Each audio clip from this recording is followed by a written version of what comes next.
بسم اللہ الرحمن الرحیم نحمدہ ونصلی علی رسولہ الکریم اما بعد فاعوذ باللہ من الشیطان الرجیم بسم اللہ الرحمن الرحیم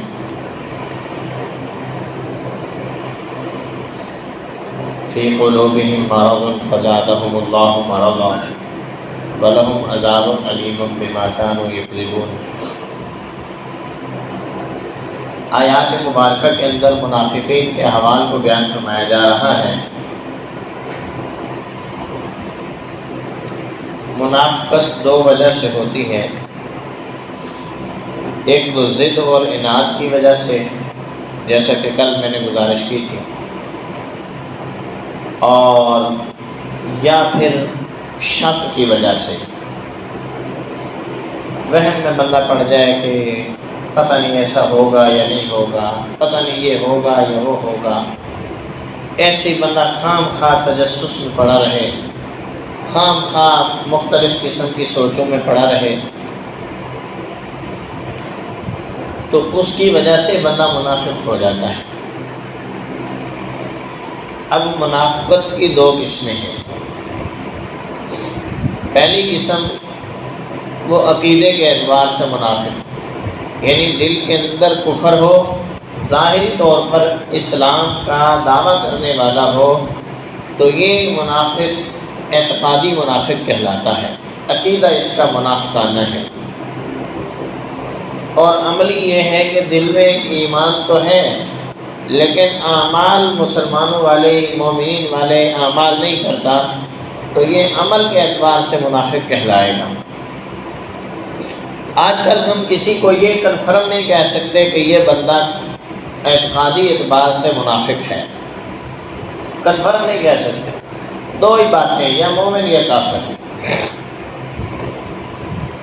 وجہ یہ ہے کہ کسی کے دل کے حال کا معلوم ہو جانا آج کل کوئی ذریعہ نہیں ہے۔ اللہ کے نبی صلی اللہ علیہ وسلم کے زمانے میں تو وحی کے ذریعے اللہ تعالیٰ بتا دیا کرتے تھے، دوسرا کوئی راستہ نہیں ہے کسی کے دل کی کیفیت کو معلوم کرنا۔ اس لیے جو بندہ مسلمان ہونے کا دعویٰ کر رہا ہے، کلمہ پڑھ رہا ہے، تو اس کو ہم مومن ہی کہیں گے، ایمان والا کہیں گے، مسلمان کہیں گے۔ ہاں، باقی اعمال میں کمی کوتاہی ہوتی رہتی ہے، کمی پیشی ہوتی رہتی ہے، کوئی تھوڑے اعمال کر لیتا ہے، کوئی زیادہ کر لیتا ہے، کوئی گناہوں میں زندگی گزار رہا ہوتا ہے، کوئی نیکیوں میں گزار رہا ہوتا ہے، تو ہم کنفرم نہیں کہہ سکتے کہ یہ کیا ہے۔ ظاہری حالت کو دیکھ کر ہم اس کے بارے میں فیصلہ کریں۔ باقی منافقت کا معنی کیا ہے؟ منافق کہتے ہیں دوغلا پن کو، دو منہ، دو رخا، یعنی اس کے دو رخ ہیں، کچھ پتہ نہیں ہے کہ وہ کس اعتبار سے۔ شاید میں یہ بات بڑے آسان الفاظ میں نہ سمجھا سکوں، لیکن اتنی بات ذہن میں رکھیں کہ سانپ ہوتا ہے نا، اس میں دو منہ والے سانپ بھی ہوتے ہیں۔ بندہ سمجھتا ہے میں اس کو یہاں سے مار دوں گا، اس کے سر میں ماروں گا یہ ختم ہو جائے گا، وہ دوسری طرف سے ڈس لیتا ہے۔ وہ ہوتی ہے نا گوہ، یہ اپنا گھر جب بناتی ہے تو یہ دو یا تین طرف سے راستہ رکھتی ہے کہ پکڑنے والا شکاری اس کو جس راستے سے پکڑنے کی کوشش کرتا ہے، یہ چکمہ دے کر دوسری طرف سے نکل جاتی ہے۔ یہ منافقت ہے، چکمہ دینا۔ نبی کریم صلی اللہ علیہ وسلم کے زمانے میں منافقین اللہ کے نبی کے پاس بھی آ کر بیٹھتے تھے، مجلس میں بیٹھتے تھے، اور مختلف قسم کے طنزاً اشارے کرتے تھے، ایک دوسرے کو طنز کیا کرتے تھے، تانگ کیا کرتے تھے، لوگوں کو دین کے راستے سے روکتے تھے، حق بات سے روکتے تھے۔ اور جب ان کو یہ کہا جاتا تھا، اگلی آیت میں اللہ رب العزت فرماتے ہیں وَإِذَا قِيلَ لَهُمْ لَا تُفْسِدُوا فِي الْأَرْضِ قَالُوا إِنَّمَا نَحْنُ مُصْلِحُونَ، جب ان کو کہا جاتا تھا زمین میں فساد نہ پھیلاؤ، فساد سے مراد یہ ہے کہ لوگوں کو دین سے دور کرنا، عقیدے کے اعتبار سے مخالفت کرنا، اللہ کے نبی کی وحی جو نازل ہوتی ہے اس کے اوپر طنز کرنا، عجیب و غریب قسم کے مسائل ہوتے ہیں، طعن و تشنیع کرنا، اس کے اوپر پتہ ہوتا نہیں ہے، فارمولے کا علم نہیں ہے، اور مسئلے کا پتہ نہیں ہے، کسی عالم کی بات سنی، آج کل بڑا آسان کام ہے طنز کرنے کا، کوئی ویڈیو اٹھاؤ یوٹیوب سے مل جائے گی، اس کو ٹکڑے کر لو، جو اپنے کام کی بات ہے اس کو اٹھاؤ اور آگے پیچھے کی اس کی بات کو مٹاؤ اور اس کو اپلوڈ کر دو، بس پھر علماء پہ لعنت ہو رہی ہے۔ لعنت کرنا کسی کے اوپر اس وقت تک جائز نہیں ہے جب تک وہ بندہ لعنت کا مستحق نہ ہو۔ حدیث پاک میں آتا ہے ایک آدمی لعنت کرتا ہے اور جہاں لعنت بھیجی جا رہی ہے اگر وہ جگہ لعنت کی مستحق نہیں ہے تو لعنت واپس پلٹ آتی ہے جہاں سے نکلتی ہے، جہاں سے نکلتی ہے وہاں پلٹ آتی ہے۔ یہ بات بڑی حساس ہے، بات بات پہ لعنت، بات بات پہ اللہ تعالیٰ معاف کرے، اور خاص طور پر عورتوں میں یہ عادت زیادہ ہوتی ہے، اشارتاً کنایتاً، انگلیوں سے، پاؤں سے، ہاتھ سے، الفاظ سے، ہر اعتبار سے۔ حدیث پاک میں آتا ہے میں نے عورتوں کو 2 وجہ سے جہنم میں جلتے ہوئے دیکھا، ایک یہ کہ وہ اپنے شوہر کی نافرمانی کرتی ہیں، دوسرا یہ کہ وہ لعنت زیادہ کرتی ہیں۔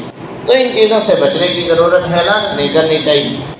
تو یہ منافقانہ پالیسیاں جو ہیں یہ اس وقت سے چلتی ہوئی آ رہی ہیں۔ آج کل بھی میڈیا پر بیٹھ جاتے ہیں، اینکر ہوتے ہیں، کوئی اسکالر ہوتے ہیں، کوئی جناب تجزیہ نگار ہوتے ہیں، ادھر ادھر سے انہوں نے تانے بانے باتوں کے لیے ہوئے ہوتے ہیں، کوئی کسی انداز میں بیٹھ کر جی آخر جی دیکھیں یہ بات ایسے بھی تو ہو سکتی ہے نا، آخر جی یہ بات ایسے بھی تو ہو سکتی ہے، آخر اور اول اور یہ ادھر ادھر کے اشارے کر کے مسلمانوں کو صحیح راستے سے گمراہ کرنے کا بہترین طریقہ کہ پڑھے لکھے انداز میں بات کرنا، سلجھے ہوئے طریقے سے بات کرنا۔ منافق کا طریقہ یہی ہوتا تھا، منافق کا طرز عمل یہی ہوتا تھا کہ اس وقت طنز کیا کرتے تھے۔ حضرت ابو بکر صدیق رضی اللہ تعالیٰ عنہ تشریف لا رہے تھے، منافقین بیٹھے ہوئے ہیں، کہتے ہیں ٹھہرو ٹھہرو تمہیں ہم شغل دکھائیں۔ عبداللہ ابن ابی کہتا ہے میں تمہیں شغل دکھاؤں؟ ابو بکر صدیق پاس آ گئے، کھڑا ہو گیا، مرحبا ابو بکر صدیق، یہ وہ شخص ہے جو عرب میں بڑی عظمت رکھتا ہے اور اللہ کے نبی کا قریب ترین ہے، تعریف کر رہا ہے۔ اور جب ابو بکر صدیق آگے چلے گئے کہتے دیکھ میں نے اس کے دل میں اپنی جگہ بنا لی نا، اب میں جیسی چاہوں گا بات کر لوں گا، یہ بڑی بات نکالیں گے۔ ادھر سے حضرت عمر آ گئے، کہتے اب دیکھنا ذرا۔ حضرت عمر آئے، یہ وہ شخص ہے جس کو اللہ نے حق اور باطل میں پہچان نصیب فرمائی ہے، حق اور باطل میں فرق کر سکتا ہے۔ فرمایا مجھے تیرا پتہ ہے، بکواس بن گیا کب نہیں۔ عمر اس معاملے میں سنجیدہ تھے، وہ سمجھتے تھے اس بات کو، اور وہ تو منافقین کے بہت سخت دشمن تھے۔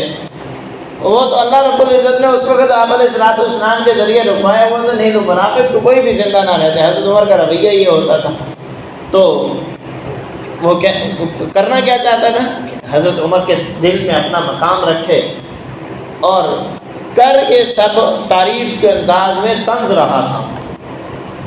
آج کل ایسا ہوتا ہے، منہ پہ تعریف کرنا ایسے ہیں جیسے اگلے بندے کے منہ میں مٹی ڈال دینا، اور یہ طنز کرتے ہوئے کرنا۔ ہاں آپ کسی بزرگ کی، کسی اللہ والے کی، اپنے بیٹے کی، اپنے والد کی، کوئی اپنے لیڈر کی تعریف کرنا چاہتے ہیں تو اس میں حرج نہیں ہے، لیکن طنز کرتے ہوئے اگر کوئی ایسا کرتا ہے تو یہ ایسے ہے جیسے اس کے منہ میں مٹی ڈالی جا رہی ہے۔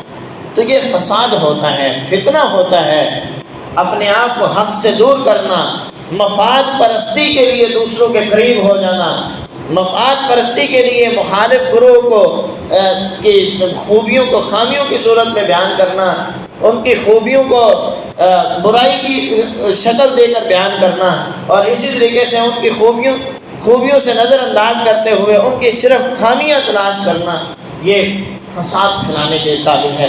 اللہ فرماتے ہیں یہ زمین پر فساد پھیلا رہے ہیں۔ اللہ کے نبی منع کریں شرک نہ کرو، وہ کہتے ہیں دیکھو بات ہم بھی یہ کہہ رہے ہیں کہ شرک نہ کرو، شرک، لیکن یار مشرکین کے ساتھ اتنے دور نہ ہو جاؤ کہ کل کو ضرورت پڑے تو ہمیں کہیں پناہ ہی نہ مل سکے، جبکہ اللہ فرما رہے ہیں میرے اوپر بھروسہ رکھو اور مشرکین سے اپنے آپ کو دور رکھو۔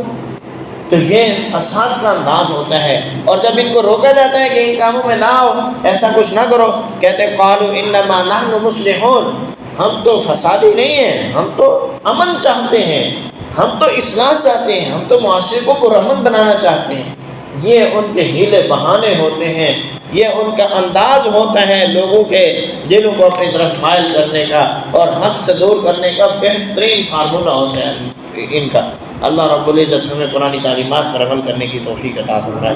وما علینا الا البلاغ۔